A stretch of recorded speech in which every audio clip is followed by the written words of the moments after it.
ॐ अज्ञानतिमिरान्धस्य ज्ञानाञ्जनशलाकया चक्षुरुन्मीलितं येन तस्मै श्रीगुरवे नमः। वाञ्छाकल्पतरुभ्यश्च कृपासिन्धुभ्यैव च पतितानां पावनेभ्यो वैष्णवेभ्यो नमो नमः। श्री कृष्ण चैतन्य प्रभो नित्यानंदा श्री अद्वैत गदाधर शिवसदि गौर भक्त वृंद। हरे कृष्ण कृष्ण कृष्ण हरे हरे, हरे राम राम राम हरे हरे। हरे कृष्णा। हमने पिछले प्रसंग में श्रवण किया था अपने अनर्थ के विषय में कि कितने प्रकार के अनर्थ हमारे अंदर पाए जाते हैं। तो इसके विषय में एक बार थोड़ा सा हम लोग रिवाइज कर लेते हैं कि 6 प्रकार के हमने अनर्थ बताए, श्रवण किए। काम, क्रोध, लोभ, मोह, मद और मत्सर। ये 6 ही प्रकार के भाव हैं जो हमारे हृदय में रहते हैं और जो हमारे को मलिन करते हैं, जो हमारे चित्त को मलिन करते हैं। काम क्या है? काम करना, काम का मतलब है कामना करना, इच्छा करना।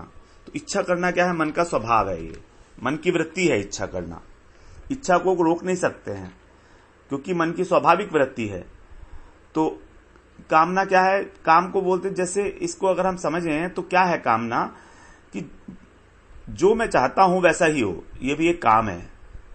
और ऐसा मानकर फिर जितने भी नश्वर पदार्थ हैं, संसार के जितने भी भोग हैं, उन सबको संग्रह करने की इच्छा और उनसे सुख प्राप्ति करने की इच्छा और उनसे जो सुख मिल रहा है उसके अंदर आसक्ति हो जाना। तो ये जो है काम है, काम का स्वरूप है ये। क्या क्या? संग्रह की इच्छा, उससे सुख प्राप्ति की इच्छा और उस सुख में आसक्त हो जाना। तो इस प्रकार जो है ये मन जो है हमारा, वो संकल्प विकल्प करता है और कामना करता है। इस प्रकार ये मन का वृत्ति है और ये लगातार होती ही रहती है, हम चाहें या ना चाहें, अपने आप से होती रहती है। और इसी कामना के कारण ही सारे कर्म होते हैं। जो भी हम कर्म कर रहे हैं, किसी भी प्रकार का कर्म हो, तो वो कैसे होते हैं? कामना से होते हैं। और अगर यही कामना आगे बढ़ जाती है, अगर ये कामना हमारी एक लिमिट से आगे बढ़ जाती है, तो फिर हम विकर्म करने लगते हैं। विकर्म क्या है? मतलब चोरी डकैती भी करने लगते हैं, जो पाप कर्म है। तो ये जो विकर्म है, यही पापों को जन्म ले देते हैं। इस प्रकार से ये कामना का स्वरूप हुआ। फिर अगर ये कामना हमारी पूरी नहीं होती है, कोई इसमें बाधा डाल देता है, तो क्या होता है? फिर हमको क्रोध आ जाता है। और अगर कोई बाधा डालने वाला व्यक्ति अगर हमसे बलवान है या हमसे श्रेष्ठ है और हम उसके ऊपर क्रोध नहीं कर पा रहे हैं, तो फिर हमको भय उत्पन्न हो जाता है। दूसरा, अगर ये कामना पूरी हो जाती है, तब क्या होता है? तब लोभ हो जाता है। लोभ का मतलब कि मुझे और अधिक चाहिए। अब मुझे और अधिक चाहिए, यही जो भावना है, इसके कारण ही हमको विकर्म करने पड़ते हैं। तो विकर्म का जो आधार है वो है लोभ, जो पाप का आधार है वो है लोभ। इस प्रकार से ही काम, क्रोध, लोभ, मोह। ये मोह कब होता है? मोह का मतलब है बुद्धि के अंदर जो कर्तव्य है और अकर्तव्य है, उसका जो विवेक है वो क्षीण हो जाता है, वो लुप्त हो जाता है। तो जब भी कभी क्रोध आता है या हमको लोभ हो जाता है, तो हमारी बुद्धि में भ्रम पैदा हो जाता है। हमारा जो विवेक है वो नाश हो जाता है और हम किसी भी वस्तु को यथार्थता नहीं देख पाते, उसको जैसी वो है वैसा नहीं देख पाते हैं। इसको मोह बोल देते हैं। तो ये बुद्धि में होता है। अब आता है मद। मद का मतलब होता है नशा। नशा का मतलब इंटॉक्सिकेशन। तो अगर लोभ पूरा हो जाए, अर्थात क्या कि हमको आवश्यकता से अधिक हमारा संग्रह हो गया, चाहे वो धन का हो, चाहे विद्या का हो, चाहे सौंदर्य का हो, किसी भी वस्तु का हो, चाहे योग्यता का हो, तो उसका एक नशा होता है, वो उसको बोलते हैं मद। तो इसको मद हो जाता है। तो लोभ से, अगर लोभ को पूर्ण हो जाता है, तो क्योंकि आवश्यकता से अधिक है इसलिए उसका नशा हो जाता है। और क्रोध भी एक प्रकार का नशा उत्पन्न करता है, क्योंकि इससे हम लोगों का जो हमारे साथ के लोग हैं उनका अनादर करना शुरू कर देते हैं। ये भी एक नशा है, अनादर करना। अब छठा आता है मात्सर्य। मात्सर्य का मतलब है कि हम किसी को भी अपने से आगे बढ़ते हुए नहीं देख पाते, और ये परिणाम किसका है? ये मद का परिणाम है, ये मद का परिणाम है। हमको अपने धन का नशा हो गया, अब हम ये चाहते हैं कि कोई हमसे ऊपर ना उठे, इसको बोलते हैं मात्सर्य। तो ये 6 जो है हमारे अनर्थ, ये लगातार हमारे अंतःकरण की जो वृत्ति है, चित्त में हमारे उठते रहते हैं। ये अंतःकरण की अलग अलग वृत्ति है ना, मन, बुद्धि, अहंकार और चित्त। तो उसके अंदर ये लगातार हमारे क्रोध, ये काम, क्रोध, लोभ, मोह, मद, मत्सर, और इन्हीं के अंदर हम घूमते रहते हैं। भगवान ने बताया है गीता में, दूसरे अध्याय में बताया है कि कैसे कैसे इसकी उत्पत्ति होती है, काम की उत्पत्ति। और ये शुरू कहां से हुए? सब ये शुरू हुए कामना से। तो कामना की उत्पत्ति कहां कैसे होती है?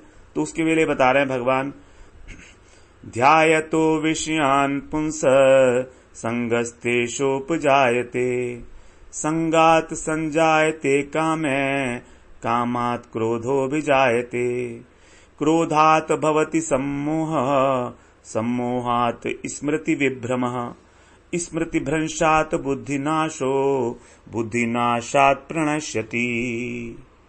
दूसरे अध्याय के 62 और 63वें श्लोक हैं ये दोनों। यहां पर पूरा प्रोसेस बता रहे हैं भगवान कि किस प्रकार से जीवात्मा का नाश हो जाता है, उसका बुद्धि का नाश हो जाता है। कैसे होता है? ध्यायतो विषयान् पुंसः, पुंसः का मतलब मनुष्य। तो जब व्यक्ति ध्यान करता है विषय का, कोई भी विषय हो, 5 प्रकार के विषय थे ना, शब्द, रूप, स्पर्श, गंध इत्यादि, जो हमारी 5 ज्ञानेंद्रियों से लिंक्ड हैं। तो उनका जब हम ध्यान करते हैं, लगातार इनका स्मरण करते हैं, तो इनका संग करते हैं, ध्यायतो विषयान् पुंसः, इनका हमको जब स्मरण करते हैं, ध्यान करते हैं, तब उससे हमको आसक्ति उत्पन्न हो जाती है। अब ये ध्यान कौन कर रहा है? चिंतन करते हैं ना हम उसकी, तो ये चिंतन करता है हमारा चित्त, और चित्त उसी बात का चिंतन करता है जो इसकी स्मृति में होता है, जो इसके पूर्व संस्कारों में लगा होता है। तो चिंतन 2 प्रकार का हो सकता है इस जीवन, मतलब हम देखते हैं कि चिंतन सिर्फ दो ही चीजों का हो सकता है, या तो भगवान का होगा और या संसार का होगा। इस चिंतन से ही हमारी उस विषय के अंदर, या भगवान में हो, अगर भगवान का विषय है तो भगवान में हो जाएगी रुचि, और संसार में हो तो संसार में रुचि हो जाएगी। तो जिस चीज का चिंतन हो रहा है वो आसक्ति उससे पैदा हो जाती है, उसमें हमको राग हो जाता है, उसमें हमें अच्छा लगने लगता है। अब चाहे वो विषय का सेवन कर, चाहे हम उसका मानसिक चिंतन करें या उसका हम शारीरिक उपभोग करें, उससे हमको क्या होता है? सुख मिलता है, और सुख मिलने से वो अच्छा लगता है, और उससे अच्छा लगने के कारण फिर कामना उत्पन्न हो जाती है। हमारी कामना ही तभी उत्पन्न होती है जब हमको उस विषय से सुख मिलने लगता है। फिर हम सोचते हैं कि हमको सुख मिलेगा इस वस्तु से, इसलिए हमारी कामना उत्पन्न हो जाती है कि हम इसको प्राप्त कर लें, हम इसको प्राप्त कर लें। इस प्रकार से उसकी कामना शुरू हो जाती है। अब ये जो चिंतन हुआ हमारा, ये क्यों होता है? ये कोई ना कोई हमारी स्मृति, जो हमारी स्मृति है, पुरानी स्मृति है, हमारे पूर्व संस्कार हैं, ये पूर्व संस्कार हमारे चित्त में सब स्टोर्ड हैं। उन्हीं के अनुरूप जब बाह्य कोई उद्दीपन की वस्तु से उद्दीपन होता है हमको, जब हम देखते हैं और उसी बात को जब बार बार देखते हैं, तो जो हमारे संस्कार हैं उसी तरीके का हमारा स्मरण शुरू हो जाता है। अगर हमारे को भगवान का संस्कार हैं तो भगवान का स्मरण होने लगेगा, उन्हीं में चित्त आकर्षित हो जाएगा। और संसार की वस्तु का है तो संसार का, और संसार की वस्तुओं में भी अलग अलग वस्तुएं हैं, तो उन सबका भी संस्कारों के अनुसार जो है चिंतन होने लगता है। और चिंतन होने के बाद फिर कामनाएं उत्पन्न होती हैं, और फिर कामना के बाद तो फिर वो क्रोध, लोभ, मोह, ये सारी चीजें होने लगती हैं। तो इस प्रकार जो है ये जो चिंतन है, इसी के कारण ये सारा कुछ हो रहा है। अब ये काम से क्रोध हुआ, बताया ना, विषयों का ध्यान करने से क्या होता है? संगस्तेषोपजायते, संग उत्पन्न हो जाता है। संग का मतलब आसक्ति, तो आसक्ति उत्पन्न हो जाती है। आसक्ति से फिर कामना उत्पन्न होती है। कामना जो है अगर पूरी नहीं होती है तो क्रोध होता है, कामना पूरी हो जाती है तो लोभ हो जाता है, और फिर सम्मोह हो जाता है, विवेक का भाव, और फिर स्मृति हमारी विभ्रम हो जाती है कि हमको क्या करना चाहिए क्या नहीं करना चाहिए। इस प्रकार अब ये जो कामना उत्पन्न हुई थी, ये क्या है? ये कामना उत्पन्न हुई है हमारे मन में, और मन क्या है? इंद्रियों का राजा है, मन शासक है, लगाम है ना मन। तो अगर हमारा मन जो है मजबूत है और वश में है, अगर हमारा मन मजबूत नहीं, अगर वश में है, तभी जो इंद्रियां जो है वो संयमित हो सकती हैं। इंद्रियां तो घोड़े की भांति है ना, इसलिए हमें मन का निग्रह करना होगा। अब मन का निग्रह कैसे करेंगे? उसके लिए अभ्यास। तो अभ्यास ही एक उसका एकमात्र रास्ता बताया भगवान ने कि अभ्यासेनु तु कौन्तेय वैराग्येण च गृह्यते, क्योंकि मन का निग्रह अन्यथा संभव ही नहीं है। तो पूर्व जन्म के संस्कारों के अनुसार जब बाहरी विषयों से उसका संसर्ग हो रहा है तो मन उसी वस्तु की कामना करता है। जैसे हम लोग देखते हैं, एडवर्टीजमेंट देखते हैं, हम एडवर्टीजमेंट देखते हैं तो हर एक एडवर्टीजमेंट हमको नहीं अच्छा लगता। जिस चीज के हमारे संस्कार है वो एडवर्टीजमेंट हमको अच्छा लगने लगता है, और उसके हिसाब से फिर वही हमारे ऊपर हावी हो जाता है। अब उस हावी होने का लिए, जब वो हमारे ऊपर हावी हो जाता है एडवर्टीजमेंट, तो हमारा मन जो है उसी की खोज करने लगता है, और मन को हम स्वतंत्रता दे देते हैं। तो अगर हम मन को स्वतंत्रता दे दी तो हमारी इंद्रियां भी स्वतंत्र हो जाएंगी, और फिर हमारा पतन होगा ही होगा, क्योंकि मन की गति जो है वो अधोगामी, नीचे की तरफ जाता है मन। अगर बुद्धि बलवान नहीं है तो जो हमारे पुराने संस्कार हैं वो हम पे हावी हो जाएंगे। अब पुराने संस्कारों को अपने ऊपर हावी ना होने के लिए क्या करना पड़ेगा हमको? ये संस्कार तो सारे स्टोर्ड हैं हमारे चित्त में, तो उसके लिए हम कुछ कर नहीं सकते उनको, लेकिन इसको वो हमारे ऊपर हावी ना हो जाए, इसके लिए हम क्या कर सकते हैं? हम लोग अपने आधुनिक संस्कार जो हैं उसको प्रबल बना सकते हैं। आधुनिक संस्कार हमारे यदि इतने प्रबल हो गए कि वो जो हमारे पुराने संस्कार, जिसको प्राक संस्कार भी बोलते हैं, कि वो उस पर विजय प्राप्त कर पाएंगे तब। और ये होगा कैसे? ये होगा तब जब हम अभ्यास करेंगे लगातार। जब हम किसी एक भक्ति के अंग का पालन करने के लिए अभ्यास करेंगे तो धीरे धीरे धीरे हमारे जो पुराने संस्कार हैं उनके ऊपर ये जो आधुनिक संस्कार है ये विजय प्राप्त कर सकते हैं। ये सब संस्कारों का ही गेम है। अल्टीमेटली संस्कारों से ही हमारा स्वभाव बनता है, रजोगुणी, तमोगुणी, सत्वगुणी। तो जैसे जिसके संस्कार हैं वैसी ही उसकी श्रद्धा होती है, उसी प्रकार का वो व्यक्ति हो जाता है। तो इस प्रकार से हम देख रहे हैं कि संस्कार जो हैं हमको आधुनिक संस्कार अपने प्रबल बनाने पड़ेंगे, और प्रबल बनाने के लिए लगातार इन पर काम करना पड़ेगा अभ्यास से।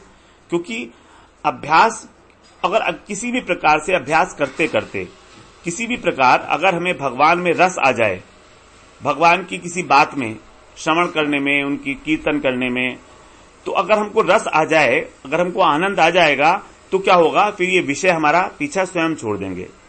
हम इनको अपने से दूर नहीं कर सकते, ये बिल्कुल सच है। लेकिन हम क्या कर सकते हैं कि हम अपने स्वभाव को, अपने संस्कारों को कहीं और पर ढाल ले सकते हैं, और वहां पर हमको अगर रस आ जाता है उसका। और रस कब आएगा? रस तभी आएगा जब हमारे जो काम, क्रोध, लोभ, मोह, मद, मत्सर ये थोड़े शिथिल हो जाएंगे, ये थोड़े कम होते चले जाएंगे, तो हमें वहां पर रस आने लगेगा। जितना जितना हमारा अनर्थ दूर होगा उतना उतना ही हमें भगवत चर्चा में, श्रवण कीर्तन आदि में रस आना शुरू हो जाएगा। और ये क्योंकि अनर्थ भी तो चित्त में रहते हैं ना, और संस्कार भी सब चित्त में रहते हैं, तो इसीलिए चित्त शुद्धि की आवश्यकता बताई गई है कि चित्त शुद्धि की आवश्यकता है किसी भी मार्ग में, चाहे हम योग मार्ग में जाएं, चाहे ज्ञान मार्ग में जाएं, तो चित्त शुद्धि के बिना कुछ नहीं होगा। फिर इसी के बारे में, कामना के बारे में, काम से, क्रोध से ही भगवान ने तीसरे अध्याय में बोला है, 37वें श्लोक में, जो हम आगे पढ़ेंगे। उसमें बताया, कामेश क्रोध एष रजोगुण समुद्भव महाशनो महापापमा विद्येनम इह वैरिणम। यहां बता रहे हैं भगवान काम कैसा है। ये काम का उद्भव कहां से है? रजोगुण। रजोगुण समुद्भव, ये रजोगुण से पैदा होता है काम, और क्रोध भी रजोगुण से पैदा होता है।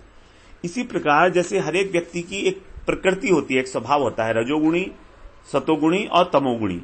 कुछ लोग सत्व प्रधान होते हैं। तीनों गुण हर एक व्यक्ति में हमेशा होते हैं, लेकिन अलग अलग प्रोपोर्शन में होते हैं। अगर रजोगुणी प्रवृत्ति है तो वो हमेशा उसका जो है कामना करने का स्वभाव होगा कि मुझे ये भी मिले, मुझे ये भी मिले, मुझे ये भी मिले, क्योंकि रजोगुण की वृत्ति है। 14वें अध्याय में इसके बारे में डिटेल में पढ़ेंगे कि रजोगुण क्या है। तो रजोगुण का मतलब है कि उससे काम की उत्पत्ति होती है और क्रोध की उत्पत्ति भी उसी से होती है। और फिर ये कैसे हैं, इनका स्वभाव क्या है? महाशनो। महाशनो, महाशनो का अर्थ होता है कि अधिक खाने वाला, यानी कि बहुत खाता है। अर्थात जैसे धन मिल जाता है और धन मिलने के बाद भी कभी उसकी कामना कम होती है क्या? मन करता है और मिले और मिले और मिले, जितना मिला वो हमको कम लगने लगता है। उसी प्रकार जो भोग हैं, वो संसार के भोग भी हमको मिलते हैं तो मन करता है और मिलते रहें मिलते रहें। तो इसलिए उसको बोला महाशनो।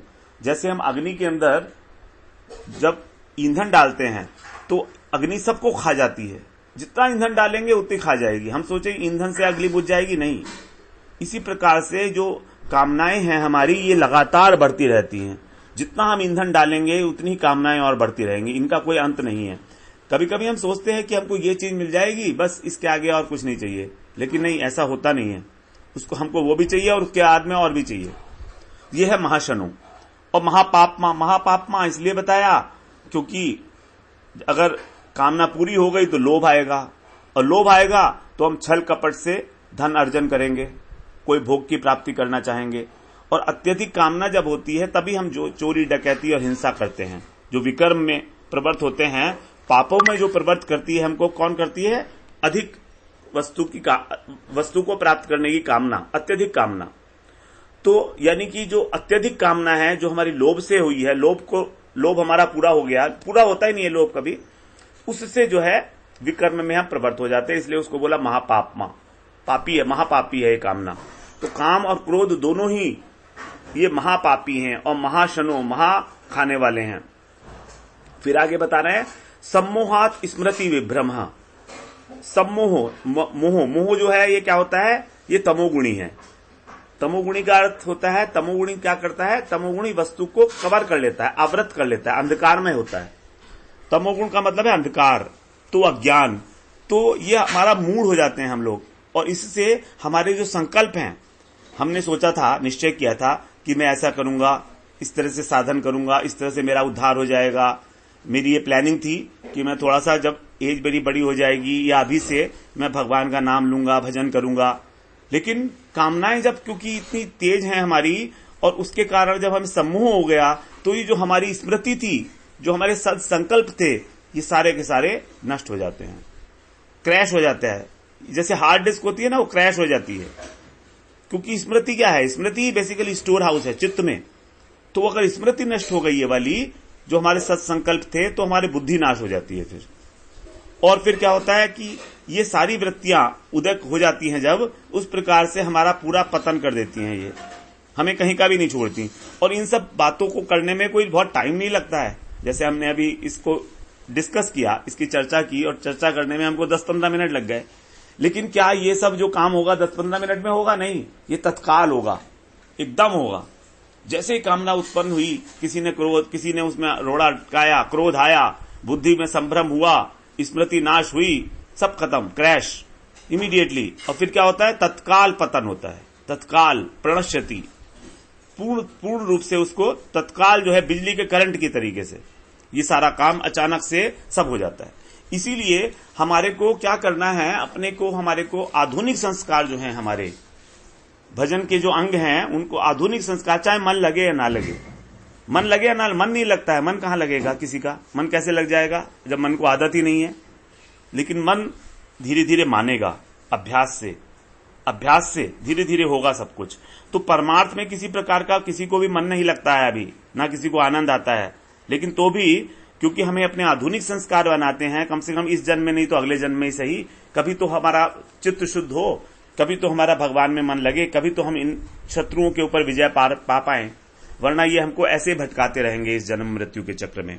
इसीलिए हमको बहुत सावधानी पूर्वक जो है अपना जीवन देख लेना चाहिए कि हमको इससे छुटकारा पा लेना चाहिए। अब हम थोड़ी सी और बात चर्चा कर लेते हैं, जो हमने पिछले वीक में किया था, कि हमने बात की थी अष्टांग योग और ज्ञान योग की। तो इसमें जो ज्ञान योग में बताया था, उसके 4 अंग बताए, 4 साधन बताए थे: विवेक, वैराग्य, षड संपत और मुमुक्षत्व। विवेक का मतलब डिस्क्रिमिनेशन, वैराग्य का मतलब डिस्पैशन, है ना। षड संपत मतलब 6 fold property of this thing, handling this issue. और मुमुक्षत्व मतलब intense longing for the liberation. षट संपत में फिर 6 प्रकार के साधन आए थे, शम, दम, उपरति, तितिक्षा, श्रद्धा और समाधान। इसमें शम का अर्थ हो जाता था मन का निग्रह, दम का मतलब है इंद्रियां, उपरति का मतलब विषयों से हटाना, तितिक्षा का मतलब सहन करना, श्रद्धा हृदय का विषय है। इस प्रकार से ये विवेक, वैराग्य, षट संपत और मुमुक्षत्व ये ज्ञान योग के 4 साधन बताए गए थे। और फिर दूसरा बताए थे श्रवण, मनन और निधिध्यासन। श्रवण तो सबसे पहले है ही है, सबसे पहले हमको भगवान के बारे में, किसी भी चीज के बारे में श्रवण ही करना होगा। तो जब वो श्रवण करेंगे तो धीरे धीरे जब बातें जब हृदय में जाएंगी तब उसमें मनन शुरू होगा। और फिर निधिध्यासन होता है। निधिध्यासन का मतलब है ध्यान करने की इच्छा। जैसे पानी पीने की इच्छा पिपासा, उसी प्रकार से ध्यान करने की इच्छा उसको बोलते हैं दिध्यासन। और बहुत अच्छी तरह से अतिशय इच्छा उसको बोलते हैं निधिध्यासन। तो ध्यान क्या है? ध्यान जो है चिंतन, अर्थात ब्रह्म का चिंतन, ब्रह्म चिंतन का प्रयास, यही हुआ निधिध्यासन। और निधिध्यासन में कितने 15 अंग बताए थे, उनमें से 8 अंग जो हैं वो वही अंग हैं जो अष्टांग योग के हैं, और 7 अंग अलग से थे। तो इसके एक बार अंग पढ़ लेते हैं। यम, नियम, त्याग, मौन, देश, देश का मतलब स्थान, कहां पर हमको करना है ध्यान, काल, किस समय करना है, आसन, मूल, बंध, बंध लगाते हैं, देह साम्य, दृष्टि की स्थिति, प्राण संयम यानी प्राणायाम, प्रत्याहार, धारणा, आत्म ध्यान और समाधि। तो ये सारे वही हैं। और यम के अंदर फिर जो अष्टांग योग में आते हैं, तो अष्टांग योग की बात कर लेते हैं कि क्या है उसमें। 8 अंग उसमें थे। यम, यम में फिर 5 बताए थे। यम क्या होता है कि हमारा जो दूसरों से व्यवहार होगा उसके अंदर हम लोग अपना किस प्रकार से संयमित व्यवहार करेंगे उनके साथ। तो इसीलिए जैसे यम में सत्य, सत्य का अर्थ मतलब दूसरे के साथ सत्य बोलना है। अहिंसा, अहिंसा मतलब दूसरे की हिंसा नहीं करनी है। अपरिग्रह, अपरिग्रह मतलब आवश्यक वस्तु का संग्रह करना है सिर्फ, क्योंकि अनावश्यक वस्तु का संग्रह करने से दूसरे की सुख में कमी आएगी, उसको कष्ट होगा, उसको परेशानी हो सकती है। अस्तेय मतलब चोरी नहीं करना, छल कपट नहीं करना। और ब्रह्मचर्य। और नियम में आते हैं 5 प्रकार के। शौच, शौच का मतलब अंदर और बाहर की पवित्रता, भोजन की पवित्रता, ये स्वयं से रिलेटेड है, अपने से शौच। उसके बाद तप, तप करना मतलब हमें अपने धर्म के पालन करने के लिए कष्ट सहना चाहिए, थोड़ी देर बैठना पड़े तो बैठेंगे। उसके बाद स्वाध्याय, शास्त्रों का अनुशीलन करना, आत्मनिरीक्षण करना, संतोष, जैसी भी अनुकूल हो या प्रतिकूल परिस्थिति हो उसके अंदर हम लोगों को अपने मन को विचलित नहीं करने देना है। और ईश्वर प्राणिधान, अर्थात ईश्वर प्राणिधान वही है कि सारे कर्मों को भगवान के अर्पित करना। ये हो गया था हमारा नियम। फिर आता है आसन। तो आसन वही जो सुख पूर्वक हम आसन पर बैठ पाएं जिससे मन एकाग्र हो जाए, यही इसका एक लक्ष्य था। आसन अनेक प्रकार के आसन होते हैं। उसके बाद प्राणायाम, प्राणों को आयाम देना, अर्थात प्राणों को विश्राम देना। तो विश्राम देना, इसमें कई प्रकार के प्राणायाम हैं। उसके अंदर हम लोग करते हैं जो पूरक, कुंभक और रेचक, ये सामान्य प्राणायाम है जो किया जाता है। उसके बाद आता है प्रत्याहार। प्रत्याहार का मतलब हो गया बाहर से इंद्रियों, मन और इंद्रियों को भीतर लौटाना, विषय से मन और इंद्रियों को लौटा लेना, अंदर की तरफ जाना। क्योंकि हमारा मन और इंद्रियां हमेशा बहिर्मुखी हैं, बाहर की तरफ भागती हैं। शब्द, स्पर्श, रूप, रस, गंध, यही है उनके आहार। तो इनको खींचकर जो हमें संसार की ओर ले जा रहे हैं, स्वयं अपने अंदर जाना। क्योंकि इनका स्मरण मात्र भी हमारे लिए बहुत घातक हो जाता है। भोगने की बात तो अलग है, स्मरण से ही इनका नुकसान होना शुरू हो जाता है। उसके बाद आता है धारणा। यहां से क्रिया शुरू होती है। धारणा में क्या होता है कि हम ध्यान करते हैं अपने किसी एक शरीर के अंग का, या जैसे अंदर चक्र होते हैं, हमारे 7 चक्र हैं उसका, या परमात्मा के किसी एक अंग विशेष पर मन को रोक लेना। तो इससे अनेक विभूतियां पैदा हो जाती हैं। 8 विभूतियां हैं। इस 8 प्रकार की विभूतियां, अष्ट सिद्धि, जैसे वो बताया था ना, अष्ट सिद्धि 9 निधि के दाता, असवर दीन जानकी माता। हनुमान जी को सिर्फ भगवान की शरणागति करने से ही सीता माता ने ये वरदान दे दिया था कि तुम्हें अष्ट सिद्धि मिले और 9 निधि मिले और तुम उसको दान भी कर पाओगे। इतना उनको दे दिया था। उन्होंने कोई भी योग साधन नहीं किया था हनुमान जी ने, ये सिर्फ शरणागति का फल था जो अचानक अनायास मिल गया था उनको। उसके बाद आता है ध्यान। ध्यान वही है जब जिस अंग पे हमारी धारणा सिद्ध हो गई है उसी अंग के ऊपर मन को दीर्घ समय तक रोकना, दीर्घ समय तक एकाग्र करना। इसका भी लक्ष्य वही है कि हमारा मन जो है कहीं और अन्यत्र ना जाए, उसकी गति जो है अवरुद्ध हो जाए। मन की गति अगर अवरुद्ध हो गई तो फिर सारा का सारा ऊपर का अंतःकरण हमारा शांत होता चला जाएगा। इसीलिए हमने शरीर, आसन के अंदर क्या है, शरीर को स्थिर करते हैं। शरीर को स्थिर करते ही मन भी हमारा स्थिर होना शुरू हो जाता है। जब हम अपनी दृष्टि को स्थिर करते हैं तो मन भी स्थिर होने लगता है। तो इसीलिए आसन की और अपनी नेत्रों को स्थिर करने का बड़ा इसमें महत्व बताया गया है कि किस प्रकार से हम मन को भी वश में कर सकते हैं धीरे धीरे। उसके बाद लास्ट था इसका समाधि। दोनों में, ज्ञान में भी और इसमें भी यही है। समाधि में क्या है, वहां जो ज्ञानी लोग हैं वो ब्रह्म के ऊपर समाधिस्थ होते हैं, ब्रह्म की धारणा करते हैं, ब्रह्म का चिंतन करते हैं, जिस ब्रह्म का कोई आकार नहीं है, जो निर्गुण है, निराकार है। वो कौन है ब्रह्म? भगवान की ज्योति मात्र है, वो भगवान की आभा, भगवान की जो प्रभा है, भगवान के अंगों से जो अंग ज्योति निकल रही है वो है भगवान के अंगों से जो निकल रही है ज्योति, उसी को बोलते हैं ब्रह्म। और समाधि में क्या करते हैं, वो जो हमारे हृदय में अंतर्यामी रूपी परमात्मा बैठे हैं, अंगुष्ठ मात्र जिनका बताया गया है शास्त्रों में उनका आकार है, तो उस परमात्मा के ऊपर, उनके सर्वांग के ऊपर जो है ध्यान को केंद्रित करते हैं। ये ध्यान से भी उच्च अवस्था हो जाती है और ये भी बहुत दीर्घ समय तक चलती है, फिर लंबी लंबी समाधि हो जाती है। इस प्रकार से ये ज्ञान मार्ग का लक्ष्य हो गया, ब्रह्म चिंतन, ब्रह्म में एक हो जाना, ब्रह्म सायुज्य। और जो योगी हैं अष्टांग योगी, इनका लक्ष्य हो गया या तो सिद्धि की प्राप्ति। अगर सिद्धि की प्राप्ति पर रुक गए तो फिर वहीं पर ही धारणा स्टेज पर ही रह जाएंगे, इनकी फिर समाधि फलीभूत नहीं होगी, ना ही इनका परमात्मा से सायुज्य होगा। लेकिन अगर उससे आगे बढ़ गए, उसके लोभ में नहीं पड़े, तब इनको समाधि की अवस्था प्राप्त होती है, ध्यान और समाधि। तो ये सब जो क्रियाएं हैं बहुत बहुत लंबे लंबे समय तक, दीर्घ समय तक, जन्म जन्मांतर तक करने पर कभी मन जो है एकाग्र होना संभव है। क्योंकि वरना अर्जुन ये नहीं कहते कि ये मन जो है वायु की तरह से मुश्किल है इसको निग्रह करना। अर्जुन ये बात नहीं कहते, अगर एक ही समय में या कुछ समय में ही हम लोग अपने मन को निग्रह कर पाते। इसीलिए मन को निग्रह करना इतना आसान नहीं है। और ये सब जो बताए गए हैं ये अष्टांग योग के अंदर, ये क्रमशः है, सारे के सारे नियम पालन करने पड़ेंगे। ये नहीं कि हम डायरेक्ट प्राणायाम पर चले गए तो हमारी समाधि हो जाएगी या हमको सिद्धि मिल जाएगी या सिर्फ आसन से सिद्धि हो जाएगी, नहीं। पहले यम का अभ्यास करेंगे, उसके बाद नियम, ये दोनों, इसमें भी 5 और 5 10 आइटम तो इसी में हो गए। उसके बाद फिर आसन सिद्ध होना, प्राणायाम सिद्ध होना, प्रत्याहार होना, तभी उसके बाद समाधि की स्टेज पर पहुंच पाते हैं। वांछा कल्पतरुभ्यश्च कृपा सिंधुभ्य एव च पतितानां पावनेभ्यो वैष्णवेभ्यो नमो नमः।